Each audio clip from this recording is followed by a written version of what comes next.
पहला क्वेश्चन। देखिए पहला क्वेश्चन है कि नगरीय भारत का विस्तार एक प्लेटफॉर्म है। ध्यान दीजिए, बड़ा अच्छा क्वेश्चन है, देखने में टिपिकल लग रहा है लेकिन बहुत काम का है। नगरीय भारत का विस्तार एक प्लेटफॉर्म है किसका? औद्योगिक विकास का, आधुनिक सेवा क्षेत्र के विकास का, परिष्कृत आय अवसरों के निर्माण का और उपयुक्त सभी का। तो इसका राइट आंसर है उपयुक्त सभी का। ठीक है, अगला प्रश्न देखते हैं। राष्ट्रीय ग्रामीण पेयजल कार्यक्रम एक हिस्सा है।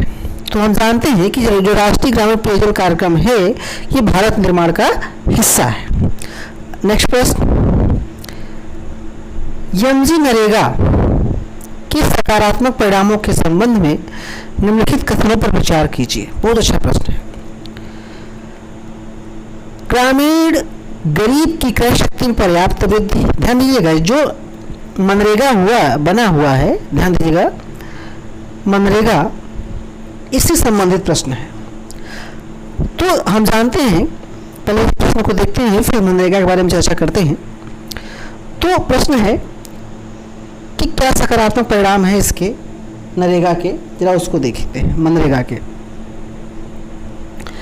तो ग्रामीण गरीब की क्रय शक्ति में पर्याप्त वृद्धि, श्रमिकों की सौदेबाजी शक्ति में कमी और शहरों की तरफ प्रवास में कमी। तो देखिए, अगर इसके ऑप्शन को देखें हम, तो इसके ऑप्शन के अनुसार ये तीनों बातें सही हैं।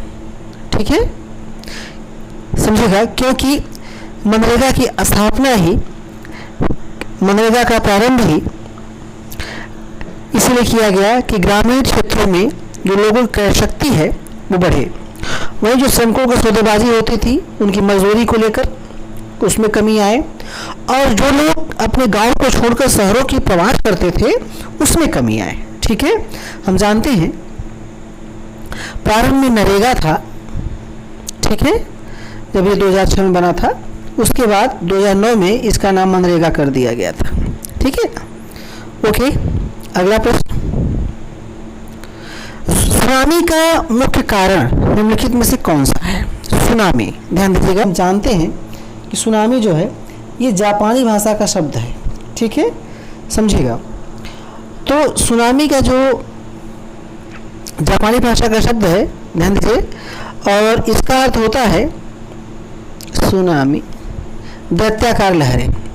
और जब समुद्र में चक्रवात वगैरह आते हैं तो इस कारण से सुनामी जो है दैत्याकार रूप धारण कर लेती है। ठीक है, तो इसका राइट आंसर है ऑप्शन सी।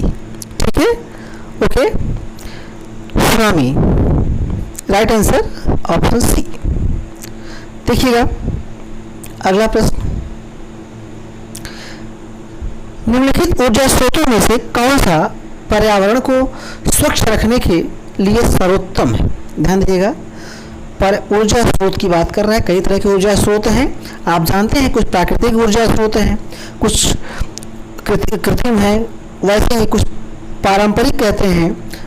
ठीक है, तो उसमें जो है जो सौर सेल है ये सबसे अच्छा है पर्यावरण के लिए। ठीक है, अगला प्रश्न देखते हैं। अगला प्रश्न है कि निम्नलिखित में से कहाँ सदाबहार वन पाया जाता है? बहुत अच्छा क्वेश्चन है। तो जो सदाबहार वन है, हम जानते हैं कि ये जो है भारत में, वास्तव में देखा जाए विश्व में, तो सदाबहार वन खासकर भूमध्य रेखीय क्षेत्रों में पाए जाते हैं। ठीक है, भूमध्य रेखीय क्षेत्रों में। अगर भारत की बात करें इन क्षेत्रों में, तो जो पश्चिमी घाट है यहाँ पे भारत में सदाबहार वन पाए जाते हैं। अगला प्रश्न देखते हैं, भारत के किस राज्य में गन्ने की खेती के अंतर्गत सबसे अधिक भूमि है? ठीक है, सबसे अधिक भूमि गन्ने की खेती के लिए अगर हम बात करें तो राज्य है उत्तर प्रदेश। ठीक है, हम जानते हैं कि जो हमारा उत्तर प्रदेश है, यहाँ अगर हम देखें तो जो यूपी है ये गन्ना, आलू और गेहूं के उत्पादन में अग्रणी स्थान रखता है। ठीक है, अगला प्रश्न देखते हैं। ब्लैक होल की जानकारी सर्वप्रथम दी थी? तो हम जानते हैं कि जो ब्लैक होल है इसकी जानकारी सर्वप्रथम एस चंद्रशेखर जी ने दिया था। ठीक है, एस चंद्रशेखर।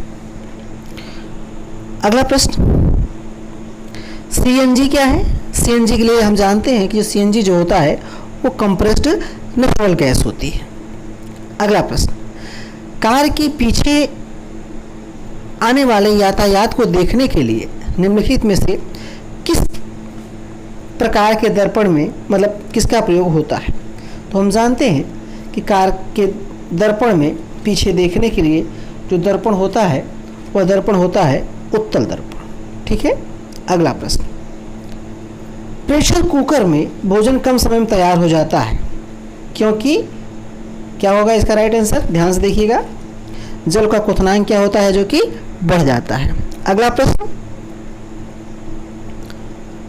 प्रकाश के एक बिंदु स्रोत को दो समानांतर समतल दर्पणों के मध्य रखने पर कितने प्रतिबिंब बनेंगे? देखिए, अगर हम कभी जानते हैं कि जब बाल कटवाने के लिए जाते हैं तो नाई की दुकान में देखिए एक दर्पण सामने होता है और दूसरा पीछे होता है। तो जब हम देखते हैं सामने में तो पीछे की तरफ दिखता है, उसमें हमको देखने पता चलता है उसमें कई हमारी प्रतिबिंब बनते हैं, अर्थात उसमें एक दो बने, एक बनेगा, फिर बनेगा, फिर बनेगा, तो ये जो है अनंत प्रतिबिंब बनते हैं, ढेर सारे। ठीक है, इसका राइट आंसर है ऑप्शन डी। अगला प्रश्न, हरित क्रांति संबंधित है। हरित क्रांति, तो हम जानते हैं कि जो हरित क्रांति है वास्तव में वह संबंधित थी किससे? गेहूं के उत्पादन से। Option C. ट्रांजिस्टर बनाने के लिए सर्वाधिक उपयुक्त पदार्थ है। ट्रांजिस्टर बनाने के लिए सर्वाधिक उपयुक्त पदार्थ जो है वो है सिलिकॉन। अगला प्रश्न, पर्यावरण में ग्रीन हाउस प्रभाव में वृद्धि होती है तो किस कारण से होती है? ग्रीन हाउस प्रभाव जो होती है, ग्रीन हाउस इफेक्ट, उसमें हम देखें प्रमुख गैसों अगर जो हैं जो नुकसान पहुंचाती हैं उसमें कार्बन डाइऑक्साइड,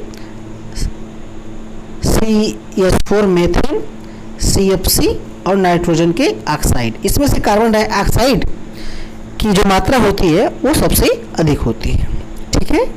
अगला प्रश्न, निम्नलिखित में से कौन सा पौष्टिक तत्व अस्थि एवं दांत के निर्माण एवं मजबूती के लिए आवश्यक नहीं है? ध्यान दीजिएगा, क्वेश्चन कह रहा है कि आवश्यक नहीं है, तो इस ऑप्शन को देखने पर हमको पता चलेगा कि इस ऑप्शन के अनुसार आयोडीन जो है इसके लिए आवश्यक नहीं है। अगला प्रश्न, दिल्ली के कुछ सुल्तान के विषय में कहा गया है कि उसने रक्त और लौह की नीति अपनाई थी।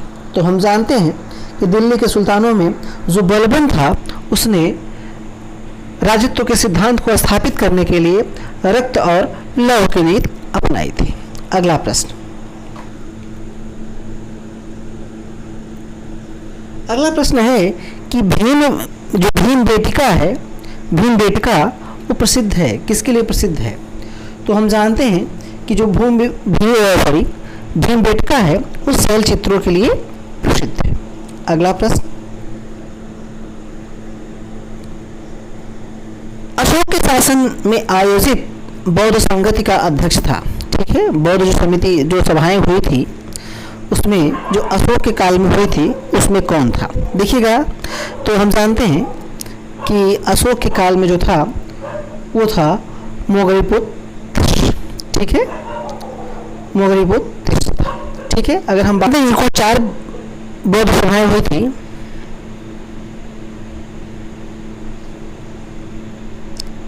जो पहली थी हम जानते हैं वो राजगृह में आयोजित की गई थी, जब शासक था अजातशत्रु। है वैशाली में कालाशोक के शासनकाल में। ठीक है, और इसमें अध्यक्ष था सभाकामी।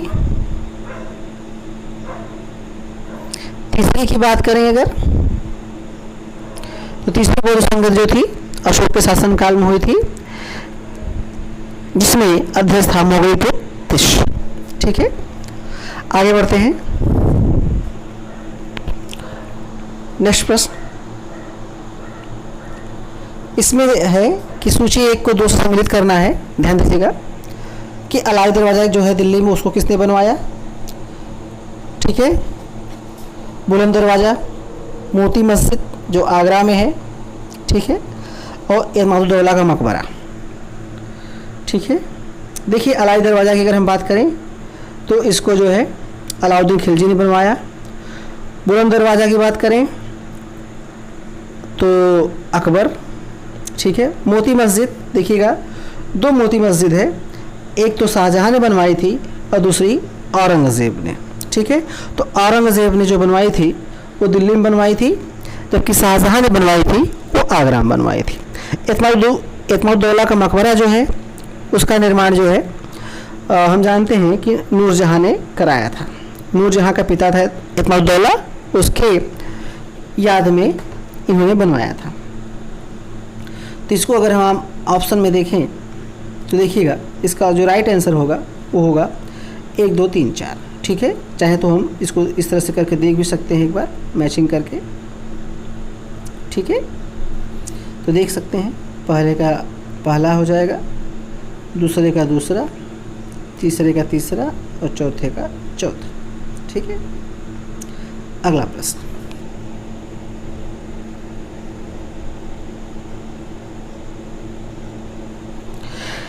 निम्नलिखित गैसों में से किसको अभी हाल ही में सीरिया के गृहयुद्ध में रासायनिक शस्त्र के रूप में प्रयोग किया गया? तो हम जानते हैं कि जो सरीन गैस थी उसी को यूज़ किया गया था। ठीक है, अगला प्रश्न, क्षेत्रफल की दृष्टि से विश्व का सबसे बड़ा महाद्वीप, हम जानते हैं कि कुल 7 महाद्वीप हैं। उन 7 महाद्वीपों में जो सबसे पहला है और सबसे बड़ा है वो है एशिया, दूसरे स्थान पर है अफ्रीका, तीसरे स्थान पर उत्तरी अमेरिका, चौथे स्थान पर दक्षिणी अमेरिका, 5वें पर अंटार्कटिका, 6वें पर यूरोप और 7वें पर है ऑस्ट्रेलिया। ऑस्ट्रेलिया जो है देखिए एशिया सबसे बड़ा है, वहीं पर ऑस्ट्रेलिया सबसे छोटा। ठीक है, तो आते हैं प्रश्न पर फिर से देखते हैं। तो सबसे बड़ा महाद्वीप कह रहा है, तो सबसे बड़ा महाद्वीप एशिया। ठीक है, दूसरा प्रश्न अगला कि क्षेत्रफल की दृष्टि से सबसे छोटा महाद्वीप कौन सा है? इसका राइट आंसर आप जान ही गए हैं। ठीक है, ऑस्ट्रेलिया महाद्वीप। अगला प्रश्न, मेवाड़ के राजा को 1527 के खानवा के युद्ध में बाबर ने हराया था। ठीक है, तो हम जानते हैं कि जो खानवा का युद्ध था वो बाबर और राणा सांगा के बीच लड़ा गया था। ठीक है, हम जानते हैं बाबर जो है भारत में 1526 में आक्रमण करता है और पानीपत का प्रथम युद्ध होता है। ठीक है, 1527 में खानवा का युद्ध होता है। ठीक है, 1528 में चंदेरी का युद्ध और 1529 में घाघरा का युद्ध। ठीक है, पानीपत के प्रथम युद्ध में बाबर ने इब्राहिम लोदी को पराजित किया था। ठीक है, अगला प्रश्न है कि निम्नलिखित में से कौन सा युग सुमेलित नहीं है? ठीक है, इसको ध्यान से देखिएगा।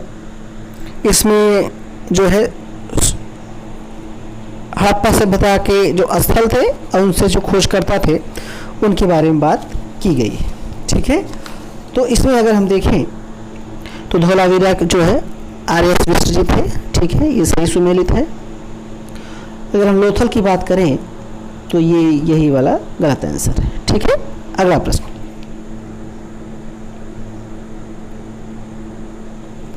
महावीर को सर्वोच्च ज्ञान कैवल्य की प्राप्ति हुई थी।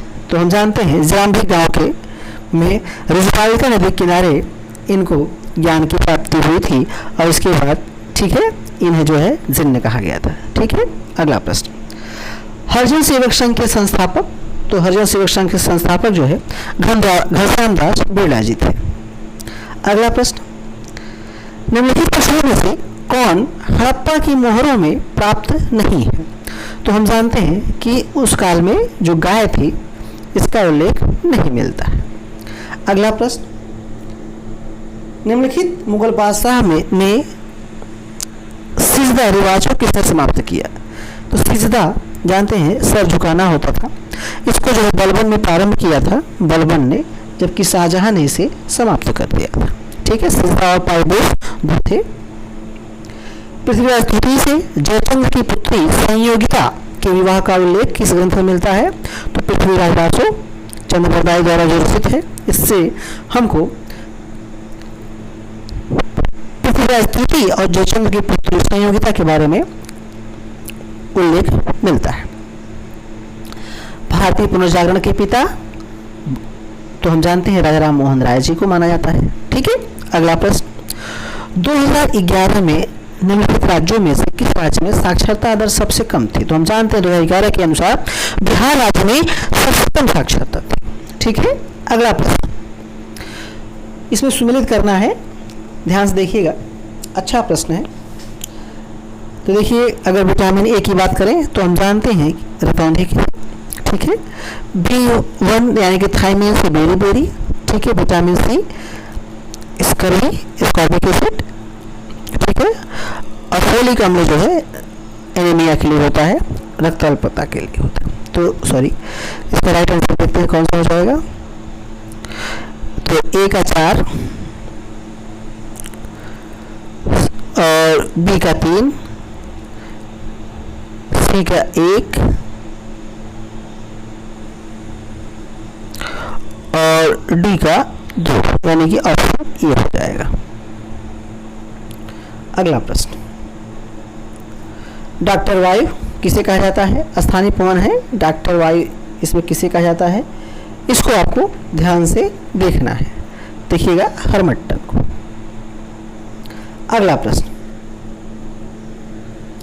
निम्नलिखित में से कौन एक विभाजन की प्रक्रिया है जो संभावित बाजार को आम जरूरत के साथ उप बाजार में विभाजित करता है? तो इसमें राइट आंसर होगा बाजार विभाजन। विश्व में सर्वाधिक वर्षा वाला स्थान, ठीक है, तो विश्व में सर्वाधिक वर्षा वाला स्थान भारत में स्थित है। ठीक है, मेघालय में मौसिनराम, हालांकि इसके पहले ये जो है चेरापूंजी था, अब वर्तमान में मौसिनराम हो गया है। अगला प्रश्न, कुछ दिन पहले समाचारों में चर्चित पत्रिका चार्ली एब्डो ये प्रकाशित होती थी, ये कहाँ से? ठीक है, चर्चा में थी काफी दिन पहले, फ्रांस से प्रकाशित होती थी। ठीक है, यहाँ ऑफिस था जहाँ पे आतंकवादी हमला हुआ था, आप लोग अच्छे जानते हैं। विश्व का सर्वाधिक शुष्क स्थल कौन सा है? तो अटाकामा मरुस्थल दक्षिण अमेरिका में स्थित है। ठीक है, ये विश्व में यहाँ पर सर्वाधिक शुष्क स्थल शामिल है। ठीक है, हरित क्रांति की नई कृषि व्यूहरचना का परिणाम थी, हरित क्रांति नई कृषि व्यूहरचना का परिणाम थी जो 20वीं सदी में प्रारंभ की गई थी। कब की गई थी? तो हम जानते हैं ये 66 के आसपास थी, तो इसलिए 66 को अगर हम देखें तो ये आएगा 7वां दशक। ठीक है, अगला प्रश्न, वर्तमान में भारत की जनसंख्या वृद्धि निम्नलिखित में से किस दौर से गुजर रही है? तो हम जानते हैं कि जो भारत की जनसंख्या है वर्तमान में निश्चित रूप से गिरने की प्रवृत्ति के साथ उच्च वृद्धि दर है। ठीक है, गिरने की प्रवृत्ति है। ठीक है, भारत की वर्तमान में जनसंख्या में। अगला प्रश्न देखते हैं,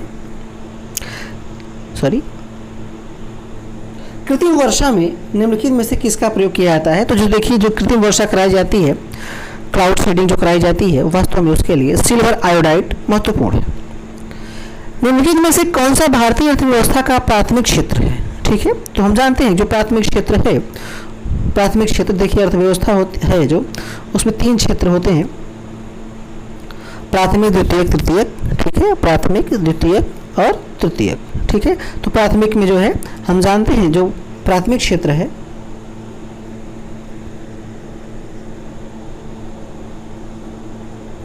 उसमें कृषि, खनन, मत्स्ययन, वानिकी, मत्स्य पालन आदि शामिल है। तो इसका राइट आंसर हो जाएगा ऑप्शन ए। ठीक है, अगला प्रश्न, निम्नलिखित में से कौन सा भारतीय अर्थव्यवस्था का प्रमुख लक्षण है? तो भारत की अर्थव्यवस्था किस तरह की है? तो देखिए ऑप्शन मुझे देखने से लगता है, तो इसका राइट आंसर होगा मिश्रित अर्थव्यवस्था। ठीक है, भारत जब स्वतंत्र होता है तो विश्व में 2 तरह की अर्थव्यवस्थाएं थी, हम जानते हैं, पूंजीवादी अर्थव्यवस्था और समाजवादी अर्थव्यवस्था। ठीक है, पूंजीवादी अर्थव्यवस्था की ओर झुकाव जहां यूएसए का था, वहीं समाजवादी अर्थव्यवस्था की ओर झुकाव जो है रशिया का था। तो पूंजीवादी अर्थव्यवस्था कैसी अर्थव्यवस्था होती है? ऐसी अर्थव्यवस्था जिसमें उत्पादन के साधनों पर पूंजीपतियों का अधिकार होता है, वो होती है पूंजीवादी अर्थव्यवस्था। और समाजवादी अर्थव्यवस्था जो होती है उसमें उत्पादन के साधनों पर समाज का यानी सार्वजनिक क्षेत्र का अधिकार होता है। भारत ने मिश्रित अर्थव्यवस्था को अपनाया था। निम्नलिखित वस्तुओं में से कौन सी राष्ट्रीय खाद्य सुरक्षा मिशन के उत्पादन के उद्देश्य में शामिल नहीं है? तो हम जानते हैं इसका राइट आंसर है तिलहन। ठीक है, अगला प्रश्न, निम्नलिखित आय समूहों में से कौन सा सर्व शिक्षा अभियान में नामांकित होने योग्य है? तो हम जानते हैं जो सर्व शिक्षा अभियान है उसके अंतर्गत 6 से 14 वर्ष के बालकों को शामिल किया जाता है। ठीक है, ओके, थैंक यू।